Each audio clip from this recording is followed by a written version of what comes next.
All right, I want to get this out of the way. Happy Thanksgiving. To everybody listening, hope you have a wonderful holiday. But we got bigger things. At least, uh, even Thanksgiving's probably honestly my favorite holiday. For being honest, I really just love Thanksgiving. I do a lunch with one half of my family and then a dinner with the other half, and it's a wonderful time. But the Panthers took the Chiefs to a last-second field goal to win the game. I mean, if anything is going to take precedence over Thanksgiving, it's got to be that, right? My Carolina Panthers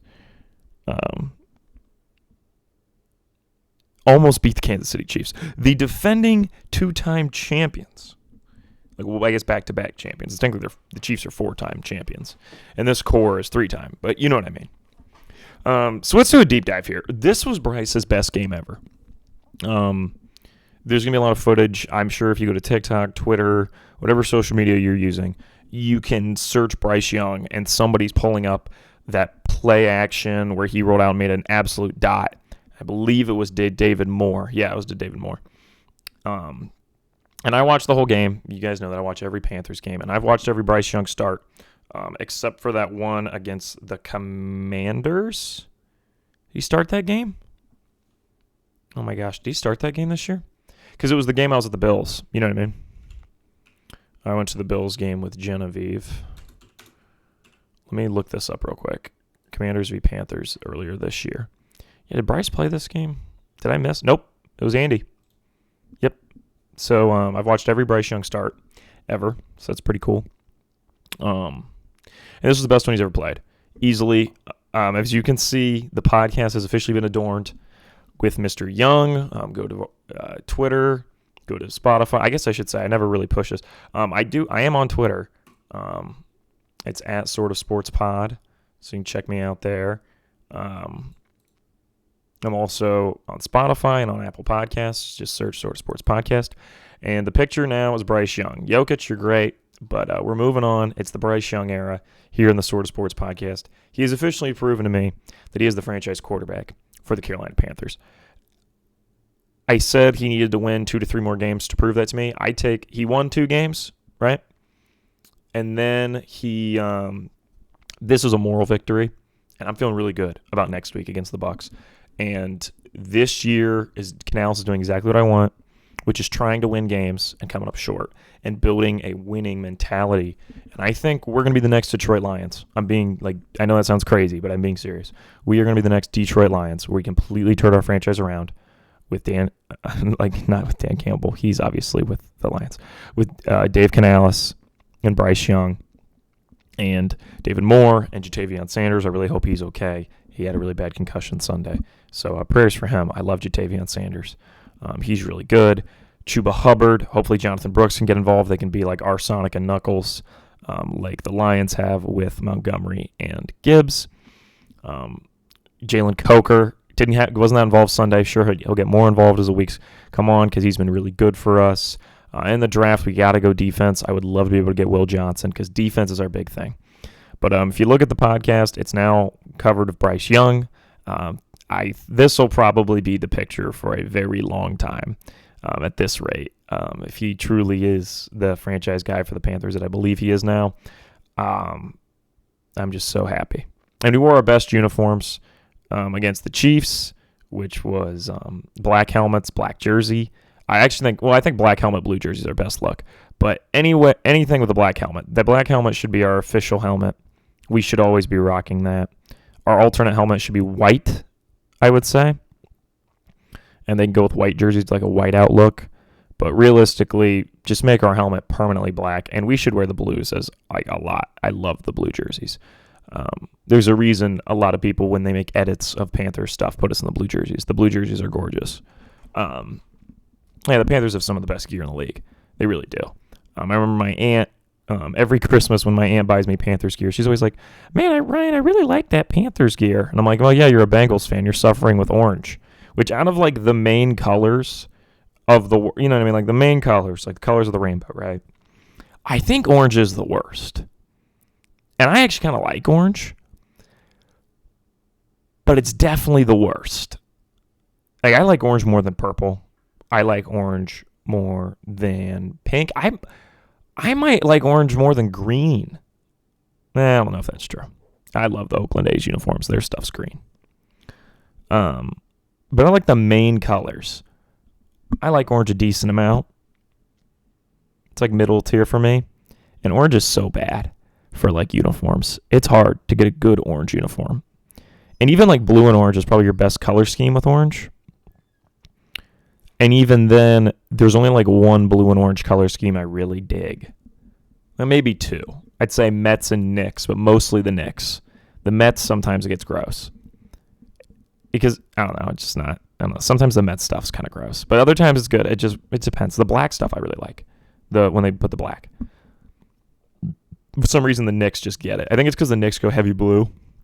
And the orange is an outliner. I think it's what really helps the Knicks. Why does that not work for the Thunder? I don't know. I know you were thinking that, but I don't really know why. Anyways, enough of color theory. Back to my Panthers. Almost. So here's the big thing of Bryce. That was his best game he's ever played, and it was against the best defense probably in the NFL. Pushed them to their limit. Scored 27 on them.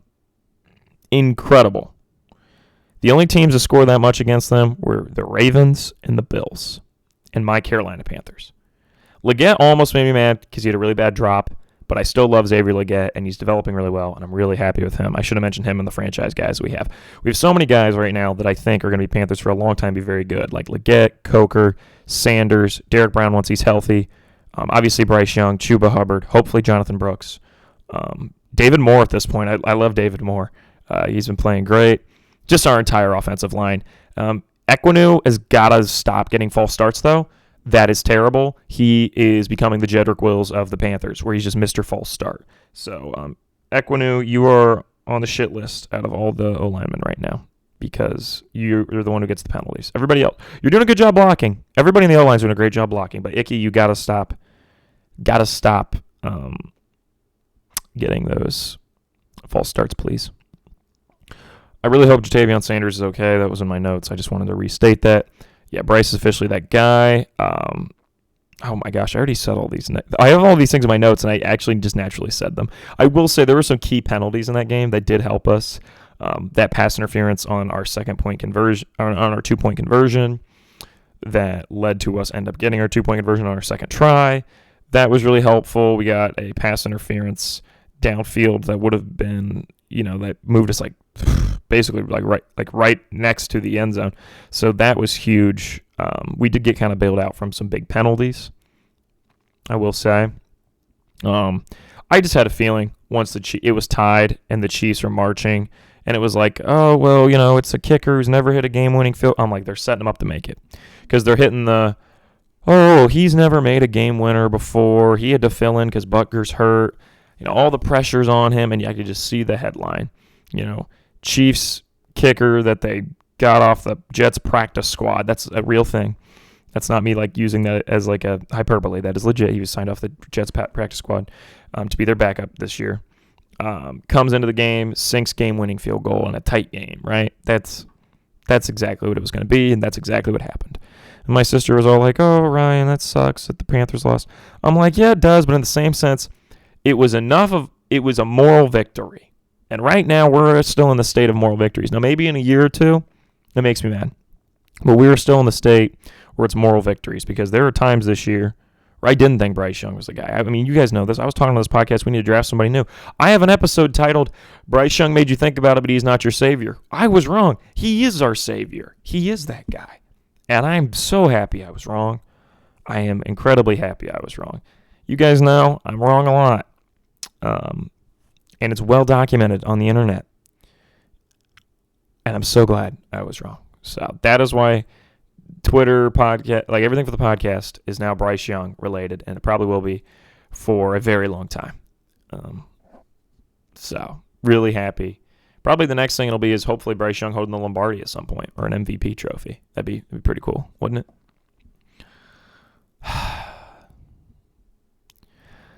All right, I have to say something.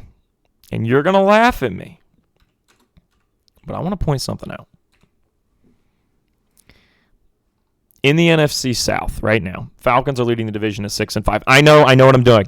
Stop it. Let me talk. Give me a chance here. Falcons are leading the division at 6-5. Buccaneers are behind them at 5-6. Saints are behind them at 4-7. We're last at 3-8. We play the Bucs twice in our schedule. Our schedule is Buccaneers this week, Eagles, Cowboys, Cardinals, Bucs, Falcons. We could win all those games. I know you're like, wow, the Eagles have been playing really well. You never give the Eagles their flowers. I have to admit, they looked really good on Sunday Night Football. Saquon is probably going to be second or third in MVP voting behind Josh and or Lamar. So I will say, I must admit, I'm not very high on the Eagles, and I hardly ever put them in primetime picks. I don't really talk well of them, but I will admit they are 9-2. They've been playing quite well. They're on a 7-game win streak. Clearly, I need to give the Eagles their flowers. Okay? Maybe we'll lose the Eagles. But if the Panthers win out, we win the division. We do, because that would give the Bucs 2 losses, which would tie them with us. So even if the Bucs go undefeated and only lose to us, they would have 8 losses and we would have the tiebreaker. Then you go to the Falcons. I need the Falcons to lose 3 or more games, right? Well, they play the Chargers this week. They could definitely lose that. Vikings week after that. They could definitely lose that. Then the Raiders, then the Giants. Probably win both those. Then they play the Commanders and Panthers. If the Panthers win out, that's their 8th loss. And you're telling me the Commanders can't beat the Falcons? I think they could. That would give the Falcons 9 losses. There is a path for my Carolina Panthers to be in the playoffs. Now, granted, we don't get Will Johnson in the draft if that happens. But do I care? No, I don't. I'm a big proponent of building a winning culture over, draft spot. Because if we really know what we're doing, we'll still draft somebody well there. I mean, we got Jatavion Sanders and Jalen Coker, who are probably going to be on our team for the next 3 to 4 years, and they were undrafted free agents. We clearly know what we're doing scouting-wise. Really happy with what Dan Morgan's been doing, and Dave Canales. So, yeah, I'm just so happy. So happy with my Panthers. And I do, call me delusional, but I think there's a path for us into the playoffs. I really do. We're going to have to go undefeated, though, and I think we can do it. Apparently, Bryce gave a speech in the locker room after the game, and it galvanized the entire roster. And Robert Hunt, who's been our best O-lineman, said he wanted to go back out there and play on that field again. Now, you might be laughing. You're like, oh, that's corny. Oh, that's corny. Guess what? I don't care. I do not care. My team is locked in and doing corny shit like it's Remember the Titans. And you know what's funny about Remember the Titans? Is that they won. They were winners. That's what my Panthers team is going to be. Cornballs or not. So, when Denzel Washington is playing Bryce Young in a movie in 20 years, boom. You'll be like, oh, man, I should have made fun of them for being cornballs. Yeah, that's what I thought. Denzel. How old is Denzel at this point? He's 69. He could still play Bryce. At the age of 90, I know it's a bit much, but I guess the argument would be like John David would do it. But John David, his son, is also pretty old. I mean, John David Washington's 40 right now. Does John David Washington have a kid? He could play Bryce Young. Just go down the Denzel Washington family tree. I thought about making an episode about Gladiator. I might still. But we're also getting to the point where when we're about a month and a half away from the Sort of Sporties, sometimes I just don't feel like recording a special episode to talk about a film because I know I'm just going to talk about it there. Which, yes, this is me saying I really liked Gladiator too because I have lots of positive things to say about it, and I'm kind of like, maybe I'll just do that at the Sort of Sporties. We're starting to get to that point in the year where it's like if I really like a movie, unless it really calls me to record, I'm like, I might as well just wait till the Sort of Sporties to talk about it. Okay, well, that's it for my Panthers. They demand your attention. I thought about naming this episode something like I can't stop titling these about the Panthers because, I mean, my goodness, it's getting out of hand. I just pretty much every other episode title it with the Panthers with the picture of Bryce Young. But they truly do demand your attention. I don't think we're getting, we need, that game was the statement for us. It wasn't a statement win, it was a statement loss, which are rare but real. And that's why I'm going to name this episode something like The Panthers Demand Your Attention, because they do. You need to be paying attention to what we're cooking up. This was an elite 1 p.m. slate. I was saying that it wasn't going to be that interesting of a 1 p.m. slate. There wasn't a lot of good games. Guess what? It fully delivered. The Commies lost to the Cowboys off a missed PAT. Kevontae Turpin had a kick return touchdown to put the Cowboys up. Jaden Daniels kicked it to Terry McLaurin on an insane play for like 70 or 80 yards to make it a potential tied game as he got a touchdown off that. That was nuts. You thought it was going to OT, and then the Commies missed that PAT. Cowboys escape with the win. And then Bears-Vikings went to OT. The guy who was on the chain gang tore his ACL. They brought him to the blue tent. It was absurd. So that was nuts. Baker cooked the Giants, and Mike Evans is back for them. And Baker did the Tommy Cutlets thing, and so that was pretty cool. Did have some sad news. Apparently Baker Mayfield is suing his father and brother for basically misusing his funds when he was first drafted into college. So that's messed up. So sorry to hear about that for Baker. The Titans beat the Texans. The Texans are frustrating. I definitely think, CJ is going through a normal sophomore slump. Also, stop saying Jaden Daniels. Were we too high on Jaden Daniels? Yes, you guys overhyped him.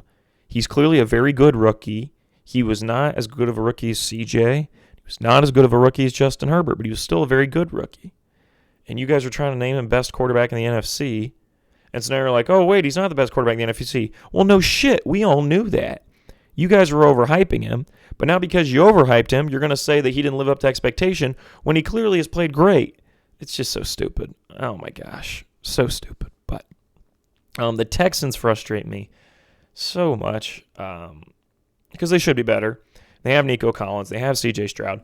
And C.J. hasn't played that well lately. He's definitely just having a normal sophomore slump. I'm not concerned for his development. I think he's going to bounce back next year and potentially be an MVP candidate. I might just flat out pick that next year.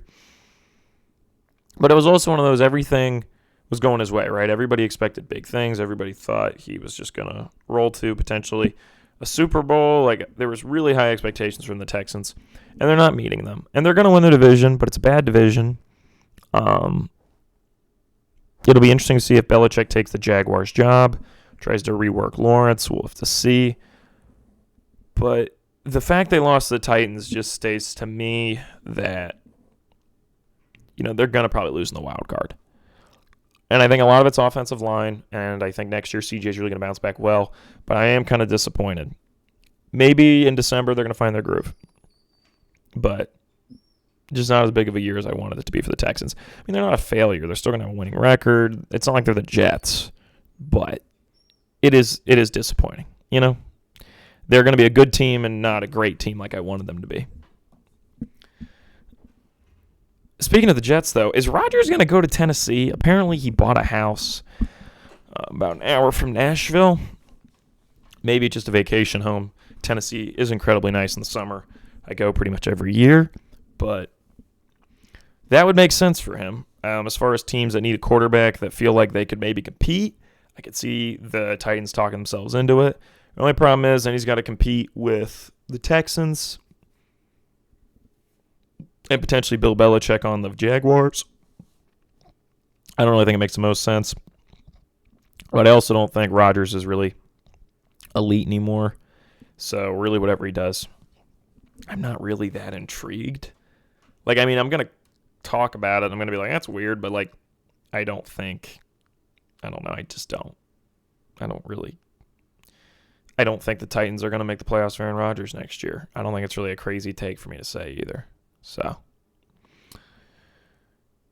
I'm so excited for J.J. McCarthy on the Vikings next year. He's going to do so good.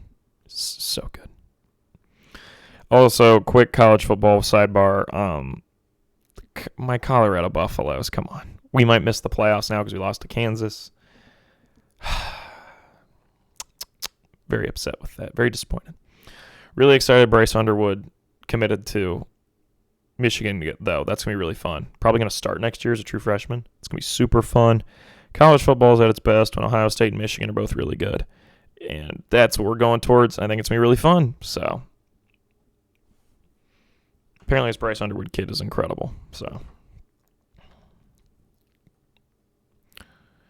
how did the Steelers lose to the Browns? And Jameis Winston's very fun. I kind of just hope the Browns are like, oh, we're going to rock with Jameis next year. It'd be kind of fun. They might just draft a quarterback, but it'd be kind of fun if the Browns rocked with Jameis, wouldn't it be? That was fun that they won, but like everybody was talking about how it's a trap game for the Steelers and all this stuff, and then it actually was. I was like, what the hell? Like, how did this happen? Like, what are we doing? How did this occur? Come on. So I still think the Steelers team's really good. I still think they're probably going to win a playoff game. It's just kind of like, what the hell? I think it's also one of those. I'm just going to chalk it up to a rivalry game. Anything can happen. That's what I'm going to chalk it up to. I'm not really going to hold it that much against the Steelers. Now, Harbaugh faced off yesterday. The Harbaughs faced off in the Harbowl on Monday Night Football. Two of my favorite quarterbacks facing off. If you want to know where my quarterback rankings stand at this point, number 1, Baker Mayfield. Number 2, Lamar Jackson. This is my favorites, not best in the league. Oh, goodness. No. Lamar would be 3 if it was best in the league behind Mahomes and Allen. Sorry, Baker. You are nowhere near the top 5 best quarterbacks in the NFL. But Baker's my favorite quarterback. Behind him, I'd say Lamar. 3rd would be Herbert and Bryce Young kind of duking it out for 3rd and 4th. With Drake May standing there at 5 with the potential ability to step up into the 3rd or 4th spot at some point. And then honorable mentions to C.J. Stroud and... oh my gosh, who am I forgetting that I also like? Oh, there's somebody else I talk about all the time. Because RJ was asking me, he was like, really, no CJ? I was like, no, he's an honorable. He's like, what about so-and-so? And I was like, he's honorable also. Oh my gosh. Who am I?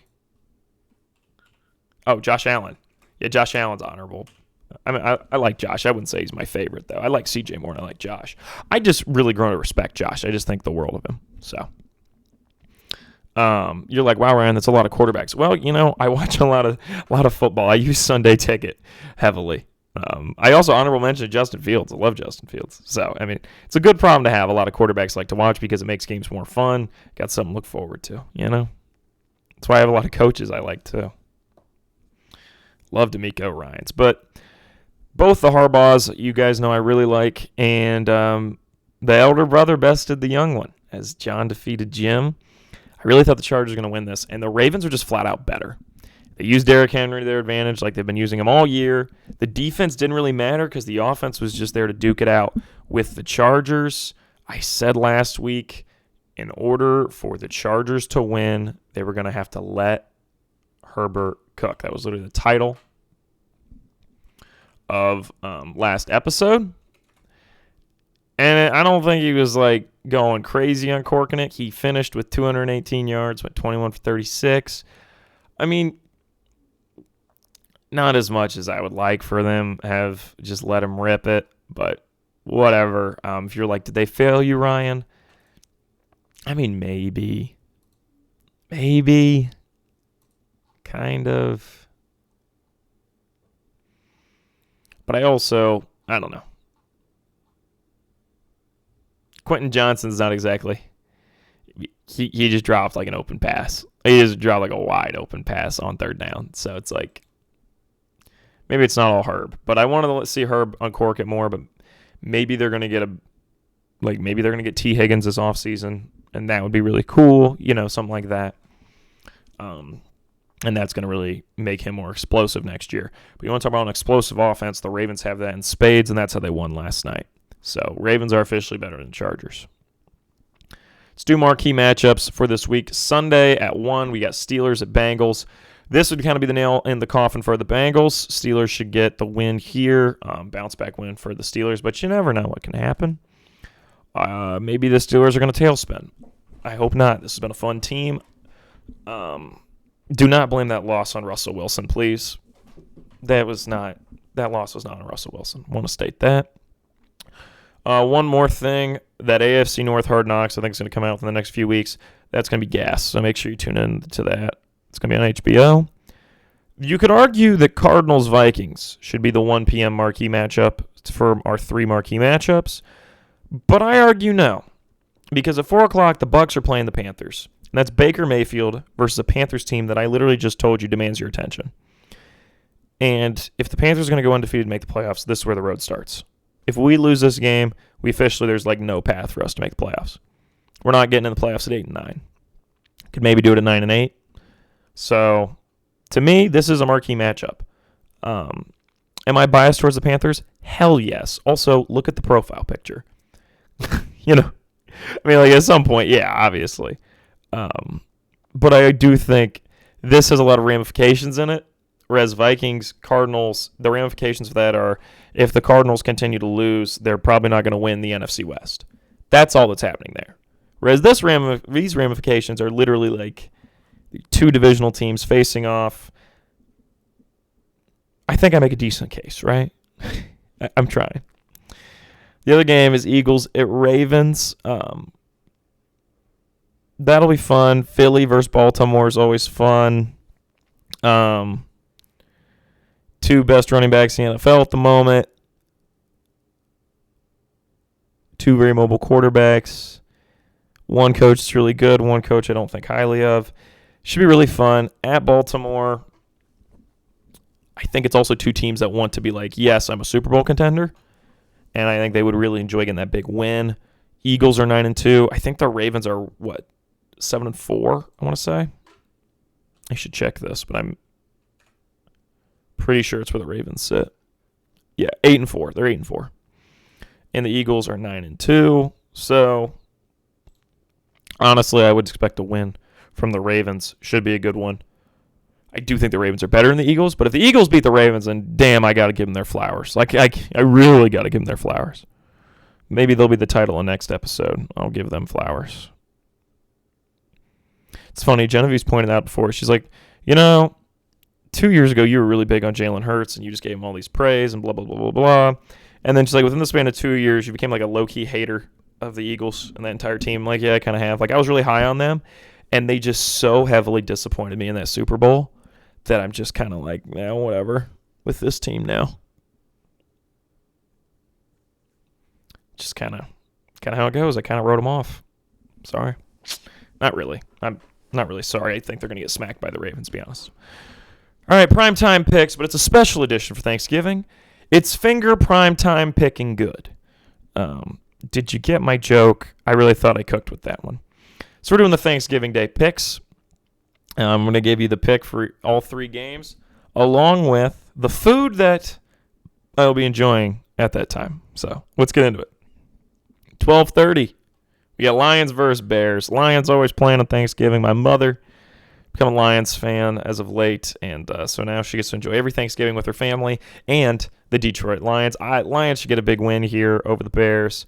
At this point, I'll be having stuffing with gravy. Stuffing and mashed potatoes, my 2 favorite Thanksgiving foods. And I'm going to be loading up on the stuffings with gravy at this time. 4:30 p.m., we get Cowboys versus Giants. Taking the Cowboys over the Giants, and I'm also taking the pumpkin cookies. My aunt makes excellent little pumpkin cookies. By 4:30, it's light desserts. Cookies are excellent that way, very light. She makes like these like gooey, soft pumpkin cookies. They're excellent. If you're someone that doesn't have access to that, which obviously you wouldn't, this is like a pumpkin pie time, something like that, a little dessert while you watch Cowboys Giants.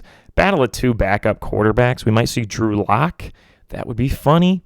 It would be really fun if the Giants won. I just don't think they will. 8:20, Packers versus Dolphins. The NFL definitely thought they cooked when they scheduled it at the beginning of the year.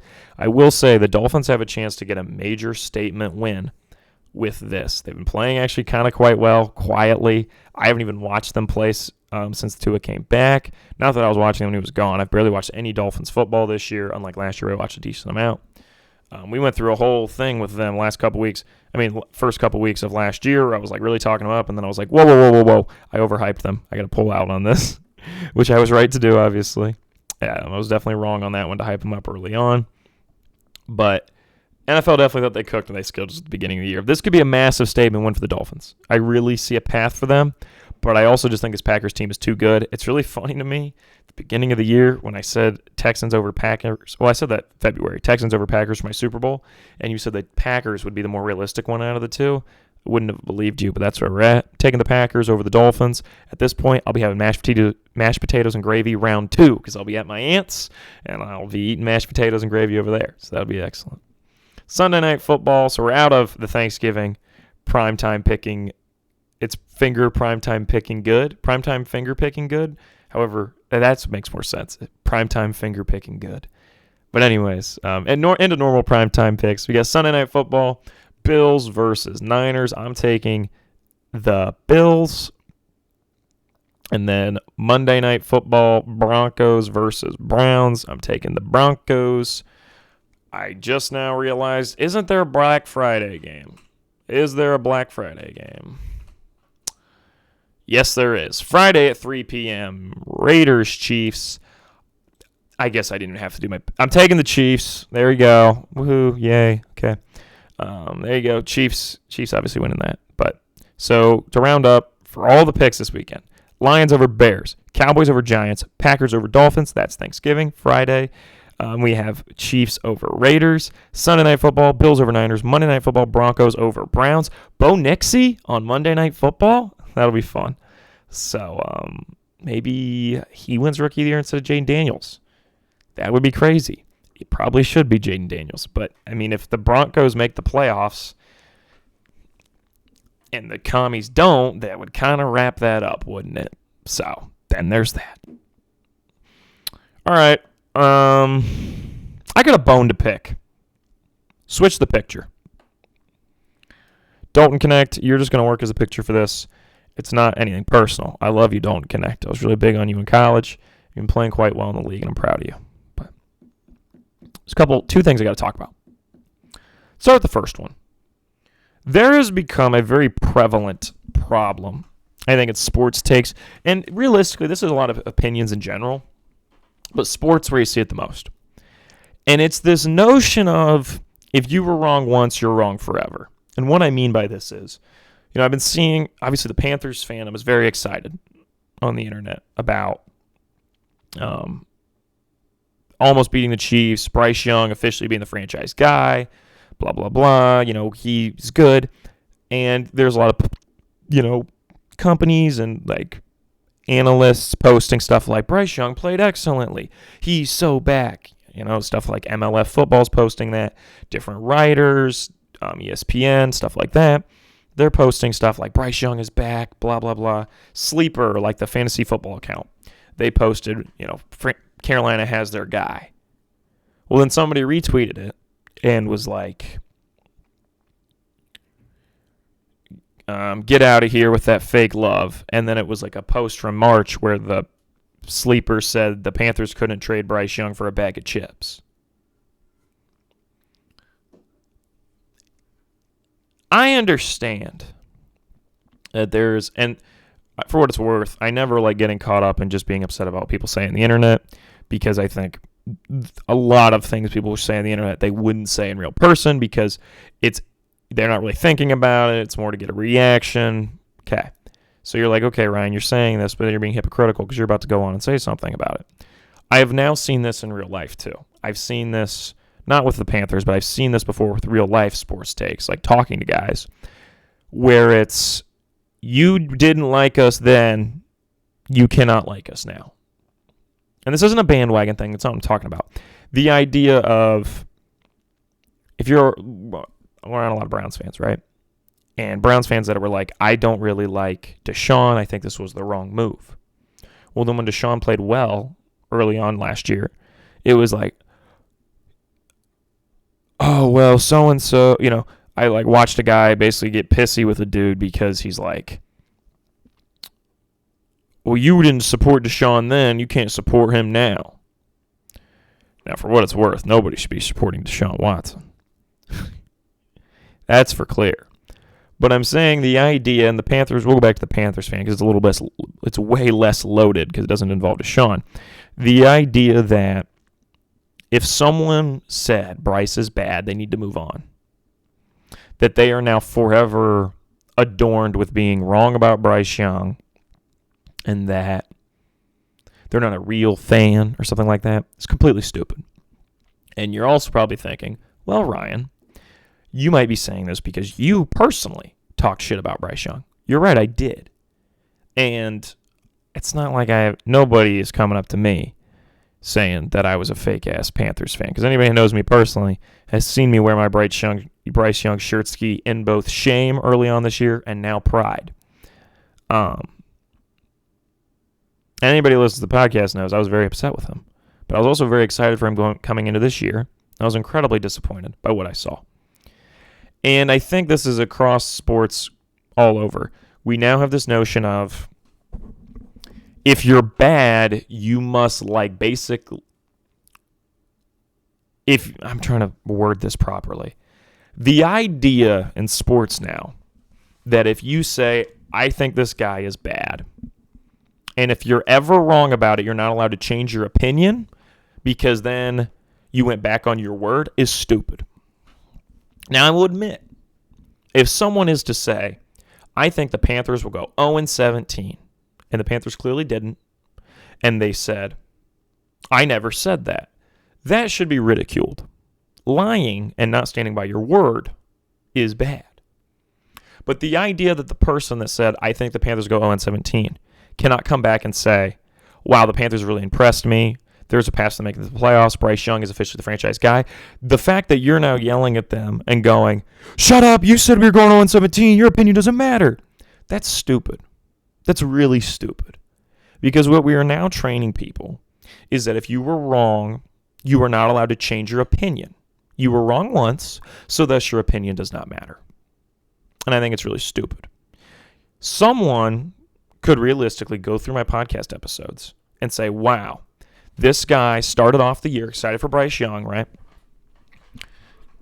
And then as soon as Bryce did bad, he wrote him off. And now Bryce is back and all of a sudden he's glazing him. And he's saying how good he is. Fake fan. He didn't rock with him and he struggled. He can't rock with him now. I just think that's stupid. Because if you're a fan of something, does that mean you support it unconditionally?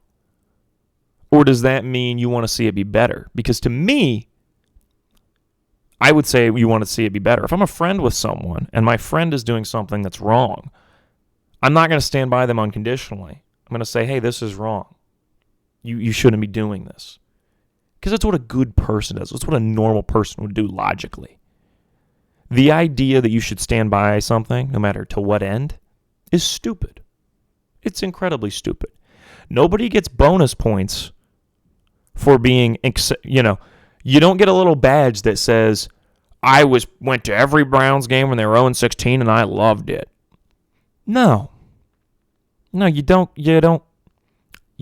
I understand if you were like, man, I had to suffer through those years. You're right. You did have to suffer. But the idea that thus the only fan, you're not a real fan unless you were happy to watch an 0-16 Browns team is dumb. It's really dumb. There should be respect given.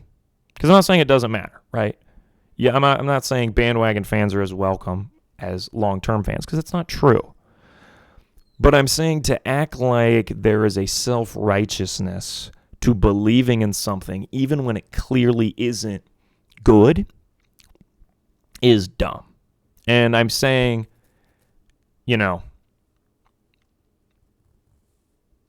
if somebody was like,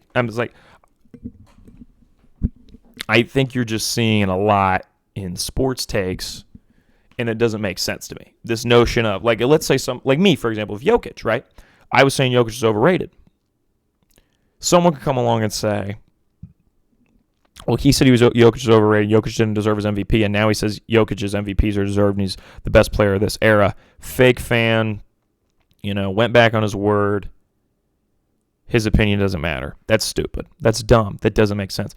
Anybody who's listening to this podcast knows my opinions on players and teams and organizations and coaches have changed many times. Many times. Because it's what a normal person, that's what a smart person does. I'm not trying to say I'm a smart person, but at least I'm attempting to be a smart person. Anybody who's seen my primetime picks knows I'm definitely not a smart person, but I'm trying. And I forget who said it, but it's very true. And that's an idiot never changes his mind, and a smart person will. If you are stubborn and you cannot see that you were wrong, it's not the way to be. You're never going to learn anything. I mean, could you imagine if we apply this to other things? Like if you went to school and you wrote an essay, and it's, oh, that's bad. Okay, what do I do to fix it? Well, you were wrong once. That's it. That's your grade. No help. You know, it doesn't make sense. You're like, oh, that's stupid, Ryan. That's a really crazy hypothetical. But that's what we're going. I mean, like that's what we do with sports takes. Now, it's fun for us to go back to my 2021 NBA draft and listen to me say how I think Jalen Green's better than Cade Cunningham, maybe. Right? That's fine. I understand that. That's fun. But what we shouldn't do, we can laugh at that and I can be like, yeah, I was wrong about that. I got to admit, yeah, I was wrong about that, right? Cade's clearly better than Jalen Green. What we should never do, though, is now write off my opinion because I was wrong about this. And that's what we're doing. If a Panthers fan wasn't big on Bryce Young at the start, thus he's not allowed to be a fan of Bryce Young now. That's dumb. That's stupid. That shouldn't. I know I don't speak for every Panthers fan. Hell, I don't even live in Carolina. But I'm saying I think that's stupid. I don't think that's the way that should be. Because a true fan in my mind wants excellence. And what I was seeing from Bryce Young early on this year was not excellence. And so I wrote him off, naturally. And I was wrong to do that. He overcame my expectation. But here's the thing. He proved himself. And what do you think did that to him? He was pissed off that he was benched. He was pissed off. Why was he pissed off? Because majority of fans were like me and gave up on him. If any Panthers fan tries to tell you, oh, I believed in Bryce the whole way, they are lying. Or if they're not lying, how? You watched the first 2 games this year and thought he was still the franchise guy? Are you delusional? I mean, I guess props to you for believing, but my goodness. We shouldn't train all fans to be like that. Because that's not critical thinking. That's stupid. That doesn't make any sense. And this is bigger than just me and my Panthers. Because this sounds like I got harassed by somebody about being a Bryce Young, and that's not what happened. I've just been seeing other people get harassed on the line, and I've seen Browns fans do this in real time in person. And both seeing it online and in person, I'm like, this is the dumbest shit I've ever seen. It's so stupid. And anyone who does that and then wants to get upset about, like, we never discuss politics on here, but I'm saying if anybody wants to do that with sports and then get upset about politics, I'm thinking if you train people to believe they cannot change their opinion and that their opinion they choose their opinion once and that's it, it's locked, then you should never be discussing politics, because if there's one thing you should be able to change your opinion on, it's politics. Things are constantly changing. I think every single person who voted, or even people that didn't vote this year, would agree with me in the fact that you should be allowed to change your opinion in politics on different issues, on different people, on whatever. And so it's really bad to train people on sports takes. And then you're like, oh, you're blowing this out of proportion. You're blowing this out of proportion. It's just about sports. But I'm saying you train a culture, right? And it's not just an internet thing, because I've seen it in person. And maybe it's a loud minority, right? Maybe it's not the majority of people that are doing this. But this is just my public service announcement to anybody. Don't do this, because it's stupid. It's so dumb. So dumb. Because if you train people to believe that once they made their opinion known, that going back on it is somehow babyish and I don't know what the term would be, like a character flaw, that's dumb. To me, a character flaw would be standing by something so stubborn and so stubbornly, even though clearly you shouldn't be. And deep down, you know that. That doesn't make sense. And I've seen that at the Browns. And now Panthers fans are trying to justify. And I just think it's dumb. I just think it's dumb. I think it's a way to like get away from bandwagon fans. Whatever. I'm also not like, I don't know. To me, I don't have a massive issue with bandwagon fans as much as I have an issue with uneducated fans. And what I mean is people who just say shit without knowing anything. That to me is infinitely more frustrating than a bandwagon fan. If somebody openly admits, I started liking this team when they started doing well. Okay. You think you're a great fan because you suffered through some bad years? I mean, I tell you, it hasn't really been fun being a Panthers fan for a while. Does that make the wins lately great? Yeah, it does. But if somebody just kind of wants to bounce around, that's their MO. It's not really my business to be like, well, you have to like a shitty team. You don't. Do you. Enjoy the sport however you want to enjoy it.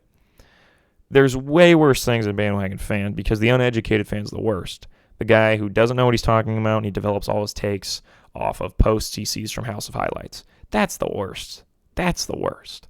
That's what a lot of people do anymore. And that's the worst. So we're done with this soapbox. And we're shifting to why basketball is the worst out of the big three to talk about and how it hurts the NBA. If you talk baseball with somebody, the majority of your takes are going to lie in statistics. Right? They're going to bring up this stat, this stat, this stat. If somebody tried to tell me Corey Seager's better than Shohei Ohtani, I would thus pull up statistics to show him how that isn't true. With the NFL, a lot of your takes are derived from eye test and game results. This team beat this team. He played great. He did this. Look at this play. Look at this. Yeah, they throw some numbers out there, but for the most part, a lot of times the narratives and the takes are driven by game results and who looked good. Josh Allen played well against the Chiefs, thus he is the MVP. Lamar Jackson played well against a Chargers team we know is good. Look at both their records. It was on Monday Night Football, primetime game that genuinely adds something. Lamar is now recognized as probably the second. He was already second MVP. Now some people are probably arguing he should be leader, right? Right. Saquon's played really well. The Eagles have one of the best records in the NFL. You watch games, he's doing incredible things. Thus, he is getting some talks for MVP. Do you see how the takes are forming, right? If somebody wanted to debate who is better, Jared Goff or Jordan Love, I most likely would probably say Jared Goff's made it to an NFC championship. He's made it to a Super Bowl before. He's part of this team has transformed the Lions. He hardly ever, I would definitely throw in some statistics. He doesn't throw that many interceptions. Jordan Love's too dangerous with the ball. Look at some of those plays where he's throwing it into traffic. See how I'm bringing up statistics? For the most part, it's a lot of based in game results and the play we've seen on the field. But then I would also have to acknowledge that Jordan Love is young. We'll have to see how he develops. He has a very high ceiling, right? Right. In basketball, the majority of the takes are developed from Instagram posts and TikToks. And I am not exaggerating. I know you're thinking, well, Ryan, I watch League Pass every week. Good for you. Most people don't. I like the NBA. I don't have League Pass. I don't. Because all I do is really watch the Pistons. Jaden Ivey hit a game winner last night.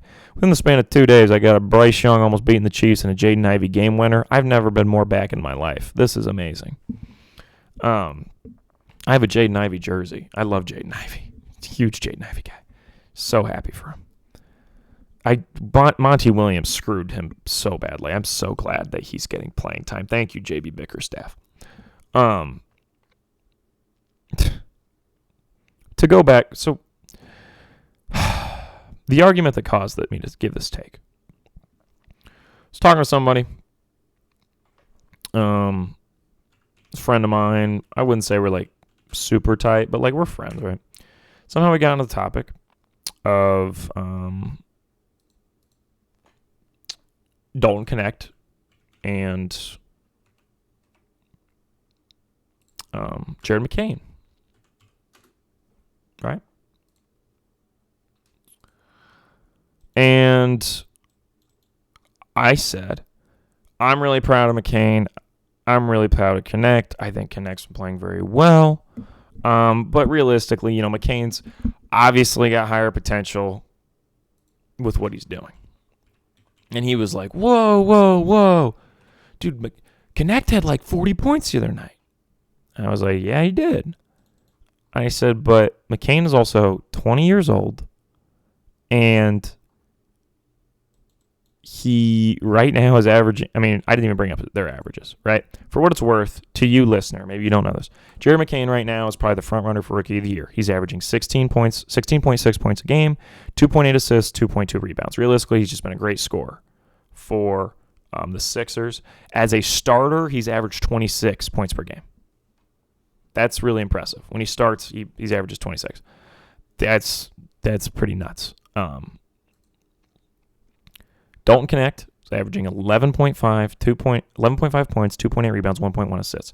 But he had like a 40-point night. 37 points the other night. About a week ago, he had that. Okay. I said Jared McCain is on a better situation for him because he is, most likely just going to become one of the go-to guys on that team. He's immediately going to start. They're going to give him the ball a lot. He's also 20. He can develop, potentially be an all-star. He's like, you don't think Connect will be an all-star? I said, no, I don't.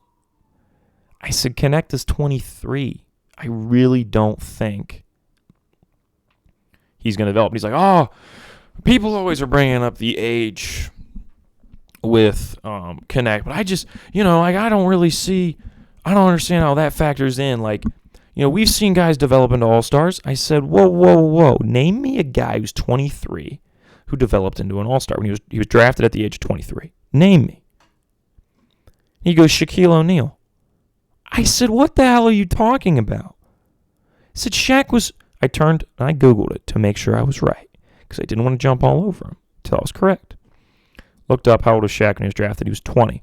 I said, Shaq was a number 1 pick and was 20 years old when he was drafted. He goes, yeah, but he wasn't. And I said, no. He was Rookie of the Year. He was damn good his first year in the NBA. It's like, don't tell me it took him a minute to develop.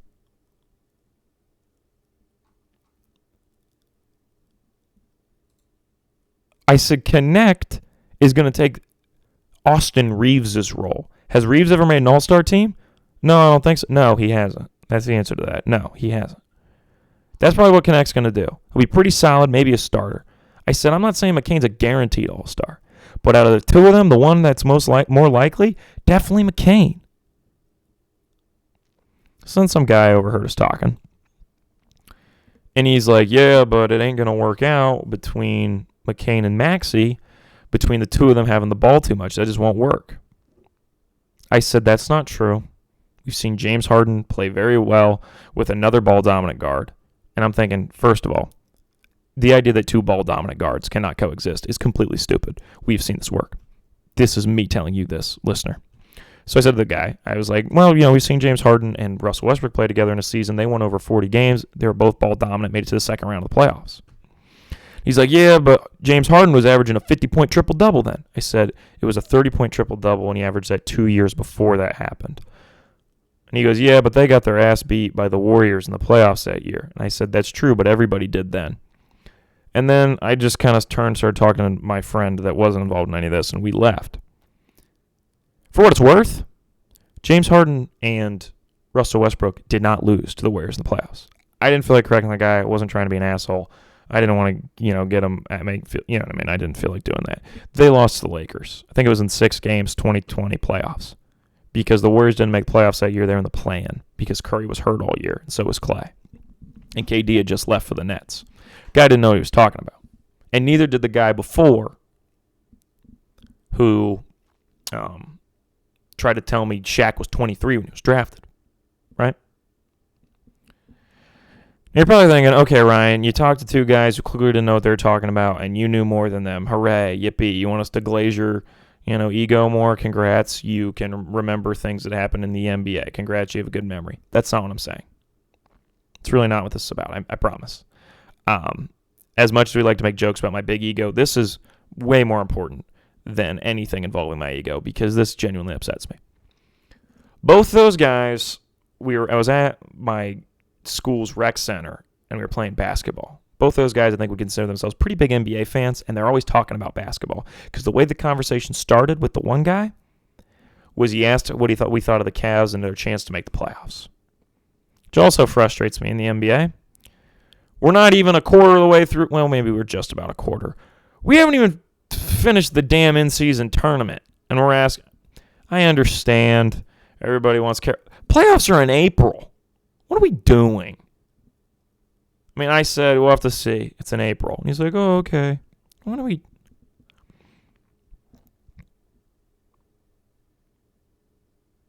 I guess, like, it's fine to ask, what do we think about the playoffs at the moment?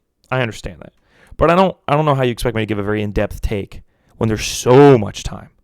So much time. That's 6 months. 6 months down the road.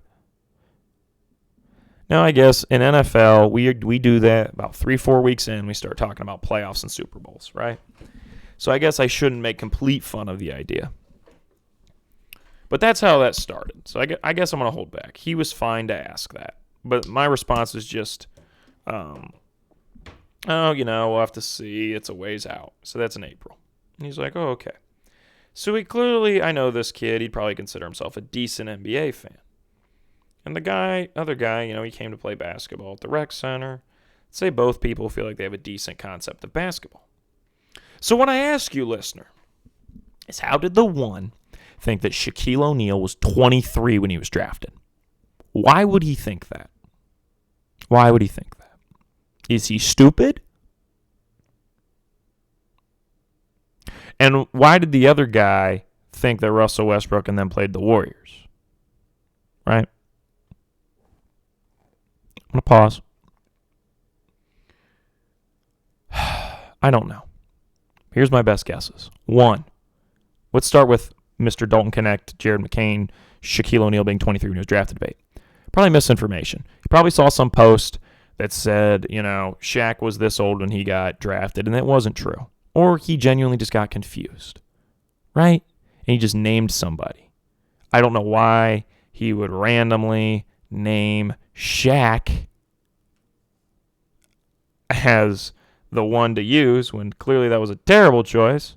So I'm going to assume he had some misinformation posted to him that said Shaq was older than he was when he was drafted. Something in that line. I'm just going to give him benefit out, say he saw some misinformation, right? Maybe, whatever. Let's go to the other side of the other dude,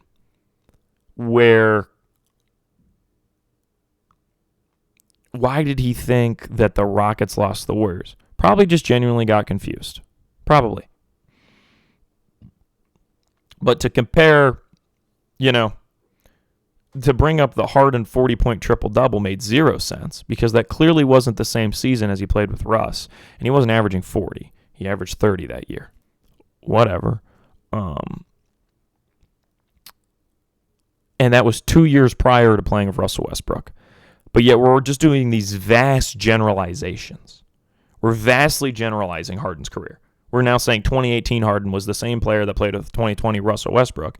And we're generalizing that the Warriors team that played in 2018, 2017 played them, even though it's not true. So we basically mixed 2 James Harden seasons together for no apparent reason, because you could argue, okay, he got Russell Westbrook confused with Chris Paul. That's fine. Chris Paul's not ball dominant. So his argument that Jared McCain, when we were likening them, and he was saying it couldn't work because it didn't work. I brought up the Rockets saying 2 ball dominant guards played together. If he thought I was talking about Paul and Harden, that wouldn't make sense because Paul's not ball dominant, right? You're probably asking yourself, Ryan, why does this matter? Because this is why it's terrible to talk about the NBA with people. Because people don't know what they're talking about. Because the NBA does not educate their fans.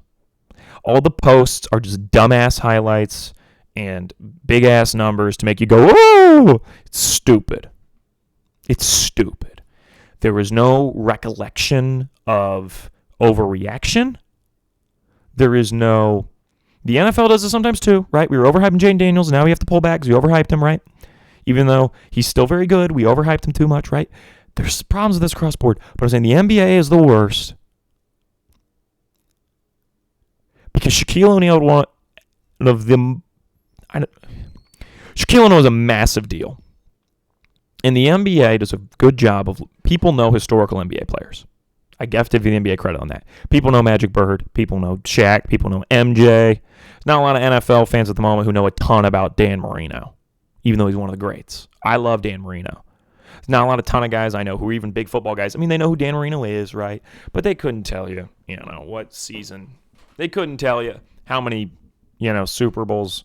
I mean, they'd have to think about it to think about how many Super Bowls Joe Montana or John Elway has, because not everybody knows the NFL history as well. The NFL's not as good about talking about their history. The NBA does an excellent job. Everybody knows Michael Jordan has 6. Everybody knows that Kobe has 5. Everybody should know that Shaq has 4. Everybody knows Bill Russell has 11. The NBA does a very good job of this. What they do a terrible job is educating their fans on how to talk about basketball, because we're using vast generalizations, and every dude feels like they gotta have their NBA take, and it never makes any damn sense. The reasoning behind basketball takes are rooted in TikToks and Instagram posts, and I hate it. And you're like, well, what do you even mean by that, Ryan? That's so general. And what I mean is, like, I think many people start talking about basketball, and the number one thing that's driving their take is a post they saw on the internet. It is not like they watched a game or they saw a statistic. It's like they saw a highlight or a funny interview to an edit, and that's when they start saying this guy is good. And that, I mean, the NFL has edits, the NFL has highlight reels, but I don't know too many guys that base their takes off of those. I think most people actually watch the games. With baseball, you look at the stats. With the NBA, it's all based in posts and just stupid shit. And it makes it the worst to talk about. Just the worst. And yeah, and you're like, why does this matter so much? I don't know. It just pissed me off. And I don't know what the NBA needs to do to fix it, but it's terrible. Because there are people like me that actually care about what makes sense in the game and not doing stupid shit. And we're beaten out by a bunch of dumbasses who sit on Instagram reels. But you know who makes the NBA more profit? Not me. Not me. I don't have League Pass. Dumbass on Instagram reels looked through 30 ads in the process. For what it's worth, both the guys I talked to, perfectly nice people. I would not say either of them is a dumbass. That's not what I'm saying. I'm using dumbass on Instagram reels as this despicable NBA fan, like the worst type of guy. That's what I'm creating in my mind, is that type of person. Both those guys are nice dudes, for what it's worth. If either of them would ever stumble upon this podcast. But that's what frustrates me. Hopefully that made sense. If it didn't, thanks for sticking all this way. We're going to end on a bit of a sad note, because that's all I have to say. So, have a great Thanksgiving. I got a lot to be thankful for. I live a very good life. I have the ability to do this every week, sometimes even more than a week if I feel like it. I have the ability to do I could do a podcast daily if I wanted to. I don't think anyone wants that, me included. But I have the ability to do that, and so I'm very thankful for that. And I'm thankful to a lot of people I have in my life, my friends, my family, and so very lucky in which I'm going to be surrounded by loving people this weekend. And that's going to be a good time. So hopefully you have something to be thankful for, and you have some loving people in your life you get to be joined with. And just don't talk about the NBA while you're at it. Okay. Thank you all. Make sure you check your fantasy lineups before Thursday, because, there's a lot of games on Thanksgiving. So just reminding you. Okay. Whew. All right, I'm good now.